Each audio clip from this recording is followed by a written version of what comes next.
आचार्य जी, जो हमारे दर्शक आपको सिर्फ भारत नहीं विदेशों में भी देख रहे होंगे टेक्नोलॉजी के माध्यम से, उन्हें ये बताइए 22 जनवरी का ये जो कार्यक्रम है कितना भव्य है, गर्भगृह दिखता कैसे है? हमने तस्वीरें उसकी देखी हैं, लेकिन थोड़ा सा विस्तार से आप उस गर्भगृह के बारे में बताएं। और ये जो रामलला 5 वर्ष के आपने बताए, रामलला की जो छवि है वो घुटने के बल चलते हुए रामलला की छवि आती है, लेकिन आपने 5 वर्ष के रामलला बताए, उसके बारे में भी बताइए।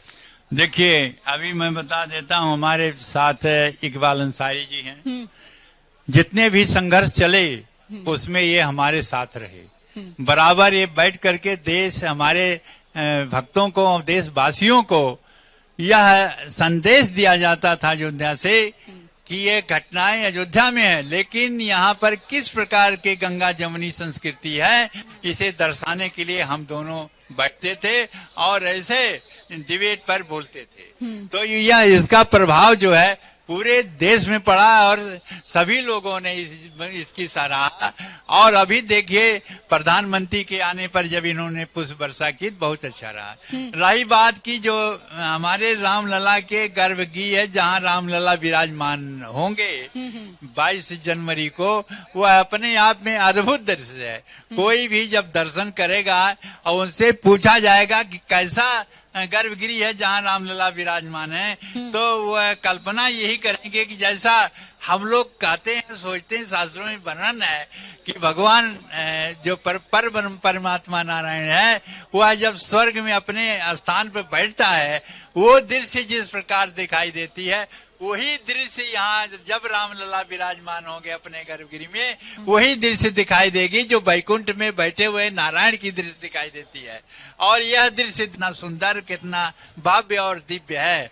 इस प्रकार का वो बना हुआ यह गर्भगृह है जो अपने आप में अलौकिक है। ऐसे अलौकिक दृश्य में जब विराजमान होंगे भगवान, तो वही दिखाई देगा कि जैसे त्रेता युग में जब भगवान राम इसी अयोध्या नगरी में जब राज सिंहासन बैठे थे, तब राज सिंहासन की दृश्य कैसा था, उसका वर्णन जो है अद्वितीय रहा। उसको देख करके सब लोग कितना प्रसन्न होते थे।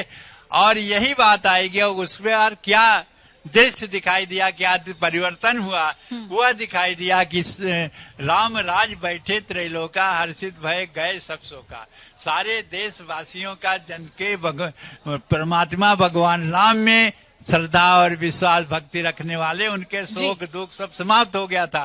वैसे ही उस दृश्य को देख करके उनके सारे संताप समाप्त हो जाएंगे जब राम भक्त जाकर के उनका दर्शन करेंगे। ऐसा अद्भुत और अद्वितीय वह भगवान राम का गर्भगृह बना हुआ है, जहाँ 5 वर्ष के बालक, क्योंकि अभी जिनकी पूजा होती आ रही है वो बालक छोटे हैं और चारों भाई की है, लेकिन कुछ लोगों को दर्शन भी नहीं हो पाता, सुरक्षा के दृष्टि से दूर से दर्शन कराया जाता है। ये सारी स्थिति है। इसलिए अब जो उस परमात्मा के जिनके प्राण प्रतिष्ठा होके 22 तारीख को स्थापित होंगे, वह अद्भुत दृश्य उनका है, अद्भुत उनका रूप है और अद्भुत वह जगह है जहाँ जिस गर्भगृह में वो स्थापित होंगे।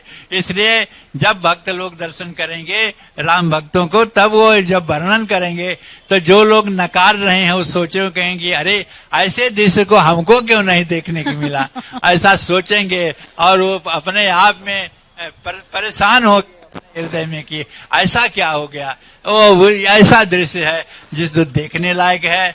और यह भी देखिए, ऐसी कहें कि वह छवि न कभी रही और न कभी किसी ने देखा और न कभी इस प्रकार के दृश्य को देखने के अवसर मिला।